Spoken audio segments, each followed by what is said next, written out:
আপনি কি জানেন আপনার বাপ-দাদা কতটুক জমির মালিক? আপনার কাছে কি আপনার বাপ-দাদার জমিনের কাগজপত্র আছে? এমন অনেকেই আছে যারা জানে না তাদের বাপ-দাদার কতটুক জমিন আছে, কোন জায়গাতে আছে। কারণ অনেকের বাবা, অনেকের দাদা ছোটবেলায় মারা গেছে, আবার অনেকেই বিদেশে ছিল, সেজন্য তার কাছে কোনো কাগজপত্রও নেই, আর সে জানেও না তার বাবার তার দাদার কতটুক জমিন আছে। আজকে আমি আপনাদেরকে দেখাবো কোনো কাগজপত্র ছাড়াই আপনার বাপ-দাদার জমিন কতটুকু কোন জায়গাতে আছে কিভাবে বের করবেন। অনেক সময় দেখা যায় আপনার বাপ-দাদার জমি অন্য কেউ বুক দখল করে খাচ্ছে, কিন্তু আপনি কাগজপত্রের অভাবে কোনো কিছু করতেও পাচ্ছেন না, কারণ আপনি কোনো কিছুই জানেন না। আপনার কাছে দাগ নাম্বার, খতিয়ান নাম্বার, কোনো দলিল, কোনো কিছুই নাই। আপনি আজকের ভিডিও থেকে শিখতে পারবেন কিভাবে আপনি শুধুমাত্র নাম দিয়েই জমির দাগ নাম্বার, খতিয়ান নাম্বার সবকিছুই বের করতে পারবেন। আর আপনার বাপ-দাদার কোথায় কতটুকু জমিন আছে সবকিছুই দেখতে পারবেন, আর এটার কাগজপত্র আপনি অনলাইনে তুলে নিতে পারবেন। তবে এর আগে ভিডিওতে একটা লাইক দিয়ে ভিডিওটা শেয়ার করে দেন। আর এটা বের করা খুবই সহজ, আপনি আপনার হাতের স্মার্টফোন দিয়েই এটা খুব সহজেই বের করতে পারবেন। আপনি আপনার মোবাইল দিয়ে প্রথমে ক্রোম ব্রাউজারে ঢুকবেন। প্রথমে আপনি থ্রি ডটে ক্লিক করে ডেস্কটপ সাইট এটার উপরে ক্লিক করে আপনার ব্রাউজারটা ডেস্কটপ সাইট করে নেবেন। তারপর গুগল সার্চে লিখবেন ই-পর্সা লিখে এটার উপরে ক্লিক করবেন। ক্লিক করলে এখানে অনেকগুলো ওয়েবসাইট আপনার সামনে শো করবে। আপনি প্রথমে www.eporsa.gov.bd এটার উপরে ক্লিক করবেন। ক্লিক করার পর এরকম আপনার সামনে শো করবে। আপনি নিচের দিকে যাবেন, তারপর দেখেন খতিয়ান, এই খতিয়ানের উপরে ক্লিক করবেন। তারপর আপনি কোন জেলার জমিন বের করতে যাচ্ছেন সেটা এখানে নির্বাচন করবেন। আমি এখানে দিয়ে দিলাম ময়মনসিংহ, উপজেলা দিলাম সদর ময়মনসিংহ। তারপর এখানে মৌজা দিতে হবে। মৌজাটা আপনার জানা থাকতে হবে। যদি আপনার জানা না থাকে তাহলে আশপাশে জিজ্ঞেস করলে আপনি মৌজাটা পেয়ে যাবেন। আপনার কাঙ্ক্ষিত মৌজাটা এখানে সিলেক্ট করে দিবেন। আমি এখানে একটা মৌজা সিলেক্ট করে দিলাম। তারপর নিচের দিকে যাই। এখন দেখাচ্ছে আপনি কি খতিয়ান নাম্বার দিয়ে বের করবেন, নাকি দাগ নাম্বার দিয়ে, নাকি মালিকের নাম দিয়ে। আমার কাছে যেহেতু কোনো দাগ নাম্বার, খতিয়ান বা দলিল কোনো কিছুই নাই, শুধুমাত্র মালিকের নাম দিয়েই আমি জমিন খুঁজবো। আপনি যার জমিনটা খুঁজতেছেন এই নামটা এখানে লিখে দিবেন। আমি একটা নাম লিখে দেই। আমি লিখে দিলাম খালেক।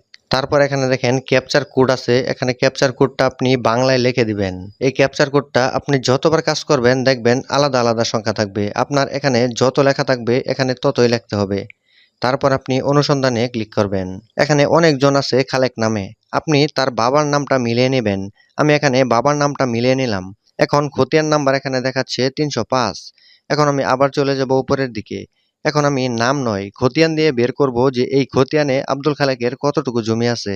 আমি খতিয়ানের উপরে ক্লিক করলাম। খতিয়ানের উপরে ক্লিক করার পর খতিয়ান নাম্বার 305 এখানে দিলাম। তারপর নিচের দিকে গেলাম। এখন আবার নতুন করে আরেকটা ক্যাপচার এখানে ফিল আপ করতে হবে। ক্যাপচারটা আমি দিয়ে দিলাম। তারপর অনুসন্ধানে ক্লিক করলাম। এখন দেখেন এই খতিয়ানে আব্দুল খালেকের কয়টা দাগে জমিন আছে এই দাগগুলো এখানে দেখাচ্ছে। তারপর আপনি এই মালিকের এই খতিয়ানে যেহেতু 3টা দাগ পেলেন, এখন আপনি প্রত্যেকটা দাগে আলাদা আলাদা করে এখানে দাগ নাম্বার দিয়ে সার্চ করে দেখে নিতে পারবেন যে কত দাগে কতটুকু জমি আছে।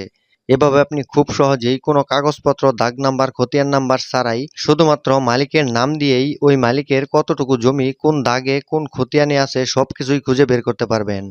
ভূমি অফিস থেকে আপনার প্রয়োজনীয় কাগজপত্র তুলে আনতে পারবেন।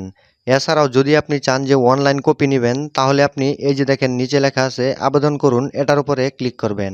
এটার উপরে ক্লিক করার পর এখানে আপনাকে নিয়ে আসবে।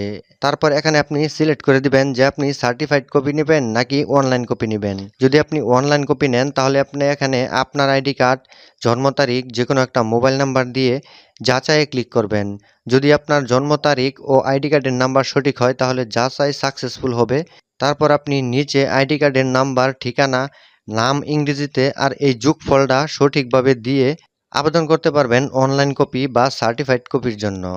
তারপর আপনাকে এখানে দেখাই দিবে যে আপনার কত টাকা ফি এখানে দিতে হবে আর কি কি উপায়ে আপনি দিতে পারবেন সেটাও এখানে দেখাচ্ছে। এভাবে আপনি খুব সহজেই আপনার মোবাইল দিয়ে আপনার প্রয়োজনীয় কাগজপত্র খুঁজে বের করতে পারবেন। আর এই কাগজপত্র আপনি অনলাইন কপি বা সার্টিফাইড কপি এখান থেকে নিতে পারেন।